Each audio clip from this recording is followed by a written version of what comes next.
Hello friends, आज आपण शिकणार आहोत डेली यूज वर्ड जे रोज आपण वापरतो। जसं बघा, खाणे आहे, खाण्याला काय म्हणतात इंग्लिशमध्ये तर ईट म्हणतात। मग याच्यापासून आपल्याला एक सेंटेन्स बनवायचं आहे। जसं आपण बनवू शकतो आय ईट फूड।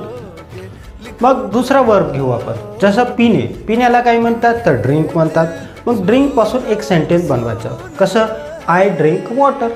आहे, सोपी आहे ना। जसं तिसरा शब्द बघा, जाणे, जाण्याला काय म्हणतात तर गो म्हणतात। मग गो पासून एक सेंटेन्स बनवायचं, आय गो टू वर्क। अजून एक वर्ब घेऊ आपण, जसं येणे, येण्याला काय म्हणतात तर कम। मग कम पासून आपण एक सेंटेन्स बनवू, जसं आय कम होम। असेच काय करायचे, तुम्हाला सेंटेन्स बनवायचे आहे। एक वर्ब घ्यायचा, त्याच्यापासून सेंटेन्स बनवायचे।